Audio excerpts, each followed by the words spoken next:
یک دن باراسنگھا جنگل میں ہری گھاس چر رہا تھا، پیٹ بھر جانے پر اسے پیاس محسوس ہوئی۔ اس جنگل میں شفاف پانی کی ایک ندی بہتی تھی۔ باراسنگھا پیاس بجھانے کے لیے اس ندی کے کنارے پر جا پہنچا۔ جب اس نے پانی پینے کے لیے منہ نیچے جھکایا تو شفاف پانی میں اپنا عکس نظر آیا۔ عکس دیکھ کر باراسنگھا بہت خوش ہوا۔ اس نے اپنے سر پر مضبوط اور لمبے سنگ دیکھ کر سوچا کہ ان سینگوں کی وجہ سے میری خوبصورتی کو چاند لگ گئے۔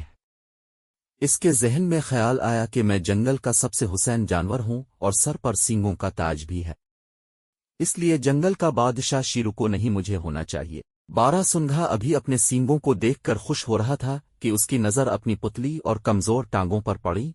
ٹانگوں کو دیکھ کر باراسنگھا ایک دم افسردہ ہو گیا اور سوچنے لگا، کاش میری ٹانگیں بھی سینگوں کی طرح خوبصورت ہوتی۔ کچھ دیر اپنی ٹانگوں کو دیکھنے کے بعد باراسنگھا اپنے گھر کی طرف چل پڑا۔ وہ اپنی پتلی ٹانگوں کو کوستا ہوا آگے بڑھ رہا تھا کہ اچانک ایک شیر نے اس پر حملہ کر دیا۔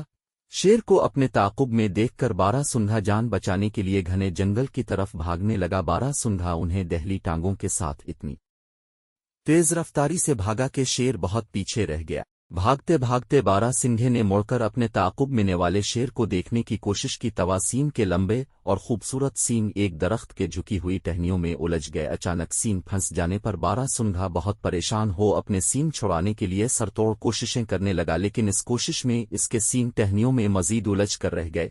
اب اسے احساس ہوا کہ ان لمبے اور خوبصورت سینگوں سے اس کی دہلی پتلی ٹانگیں، جن کو وہ کچھ دیر پہلے بدصورت کہہ رہا تھا، زیادہ بہتر ہیں۔ انہی ٹانگوں کے سہارے اپنی جان بچانے کے لیے وہ اب تک بھاگتا رہا۔ باراسنگھا خود کو آزاد کو کرانے کی کوشش کر رہا تھا کہ شیر اس کے قریب آن پہنچا اور چھلانگ لگا کر اس کی گردن اپنے نوکیلے دانتوں میں دبوچ کر کھانے لگا۔